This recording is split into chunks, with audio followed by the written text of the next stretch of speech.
Welcome to Mighty Mornings. I'm Mary. And I'm Lindsay. Let's dive in.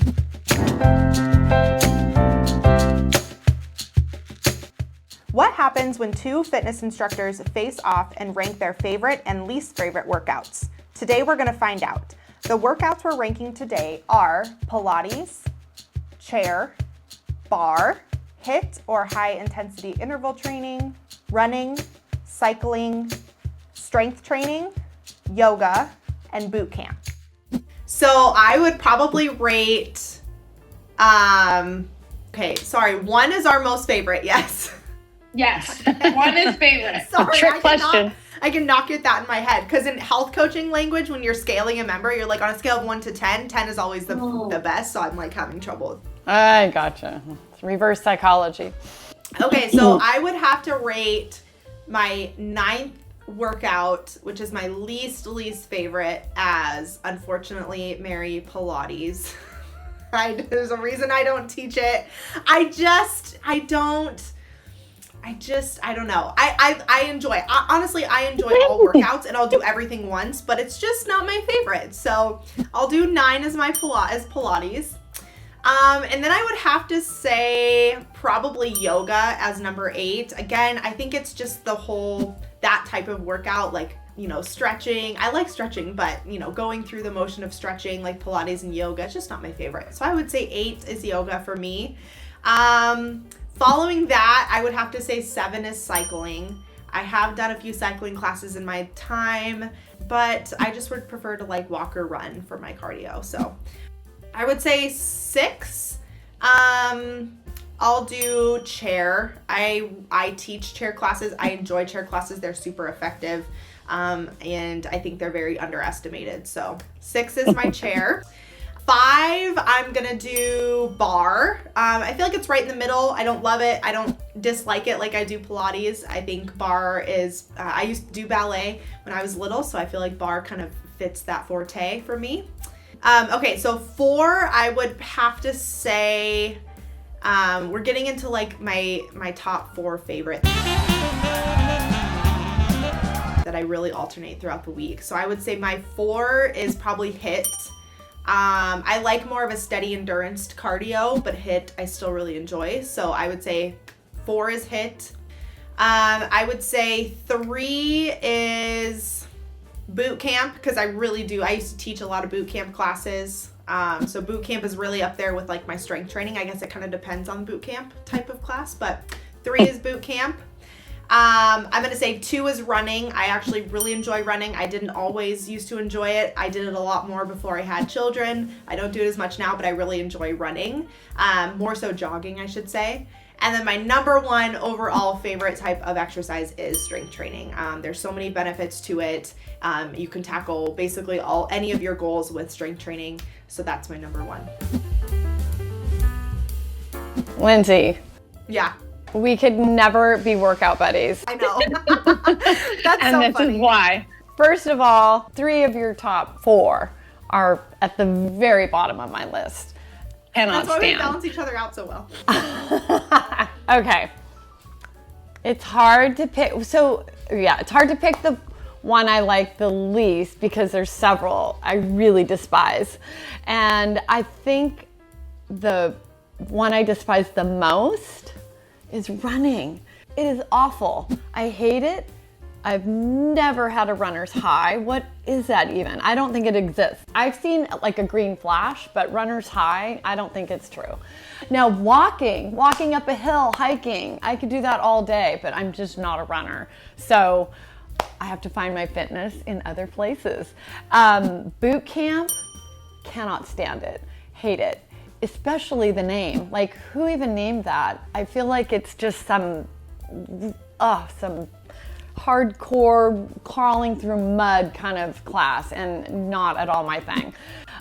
Way down there at the bottom, again, cycling. I tried to love this for a long time, especially if the bike is moving. If it's stationary, I can totally handle that. But a moving bike, just not my thing. I know some people love that. And I also get a little worried about the safety issues with cycling on an open road or on those trails. Those are kind of at the bottom of my list and exactly the opposite of Lindsay, I feel like. Okay, 6. Now we're getting to ones that I actually enjoy. I would say 6 for me is yoga. I know it was kind of, hey, we have something in common, Linz. It's something that I don't love because it doesn't have the right balance of flexibility and strength. I feel like it goes a little bit too much in the flexibility. I grew up doing a lot of gymnastics and ballet and have very loose limbs, so it doesn't serve a great purpose for me and for where I'm at. And I think that's what it's all about, right? You need to customize your workout to what's the best for your body. And then we're getting into all the things I love. I would go chair for 5. I do love chair. I love chair when I'm on an airplane. This sounds silly, but I love to do some strengthening exercises when I'm seated still and can't move. I always love that window seat, so I always try to like literally press into the seat and strengthen my legs and do things like that. And then I would go with HIIT. I do like high intensity training, which sounds counterintuitive, but with HIIT, there's usually some fun music that goes with it, and you can get a great workout in a short amount of time. I'm all about efficiency, so now I'm getting into the short workouts that I love. I would go, strength train. No, I would go barre probably is number 3. I'm a certified barre teacher, and I'm saying that just because it doesn't have enough cardio for me. I would go strength training is number 2.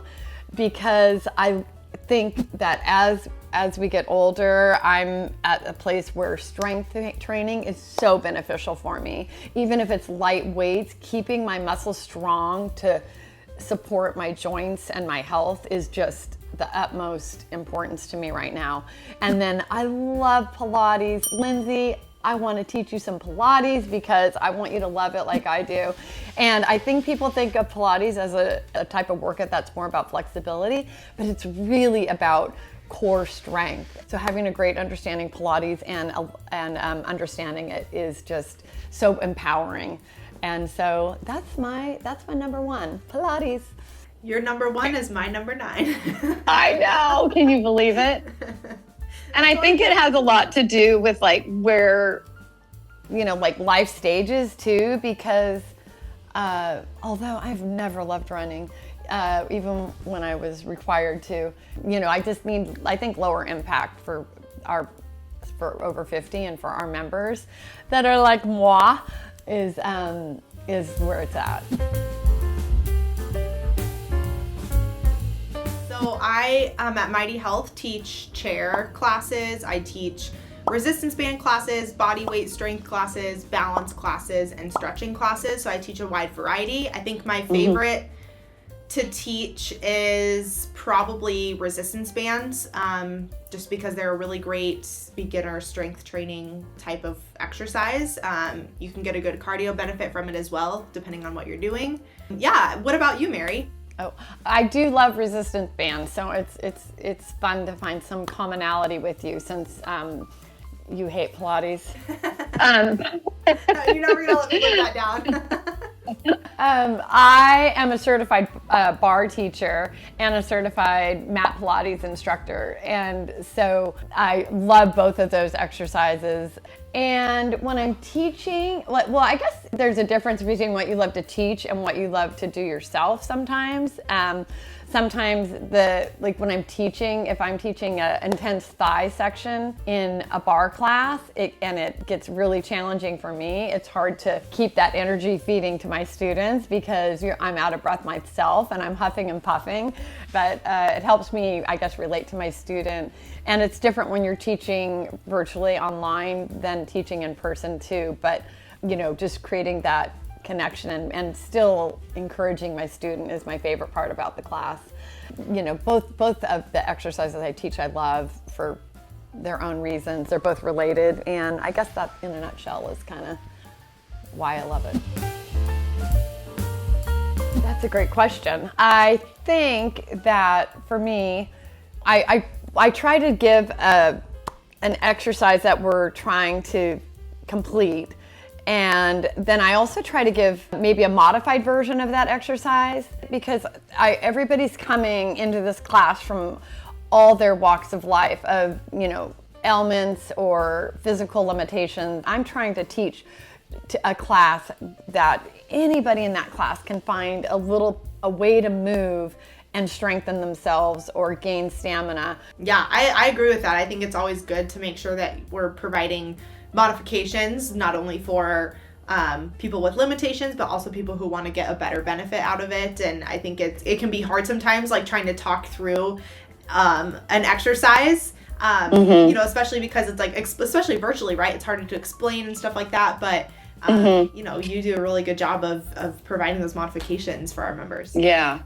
And sometimes, especially at the beginning of introducing a new exercise, spending a little bit more time on the setup so that people start moving from a place that's not going to put any risk, especially, on those critical areas, neck area, lower back, things like that. Or, letting them know that it's okay to not make that full arm circle and make a little tiny circle, that there's still great benefit from that.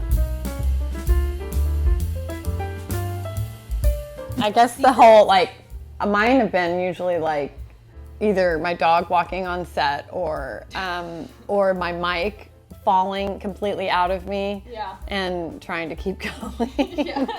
Like trying to do a mat Pilates class with your mic slipping down your leggings, and you having to kind of gracefully readjust that, and so that, because you want your audio to still work. Yeah, I'm trying to think of some bloopers that I've had.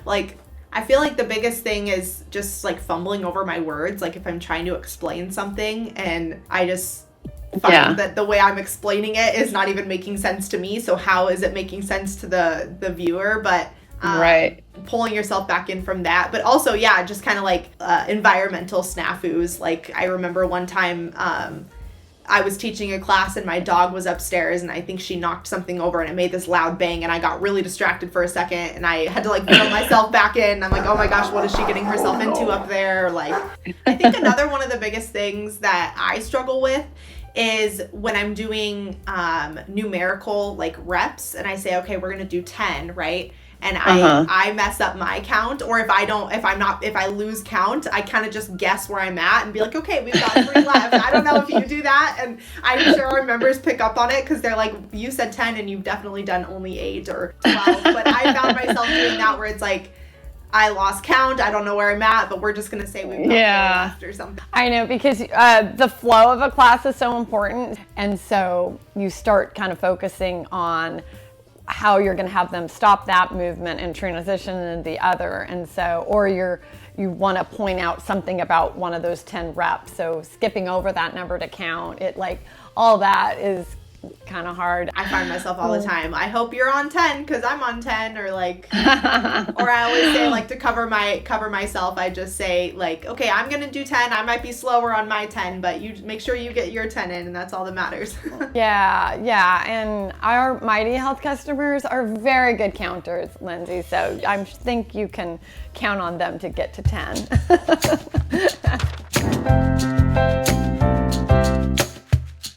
My favorite part of this whole series is getting to these mighty moments here at the end of the day where we highlight a mighty member. So today's member is Jeanette, and she recently finished her half marathon, which is incredible. It's something it's something that she tries to shoot for every year. She even said that she might even try for a full someday. So just kind of goes to show you that determination that some of our members have. Okay, did you put this mighty moment up because you know that I cannot run? And this is so inspiring. I'm trying to inspire you through Jeanette to get up and run, right?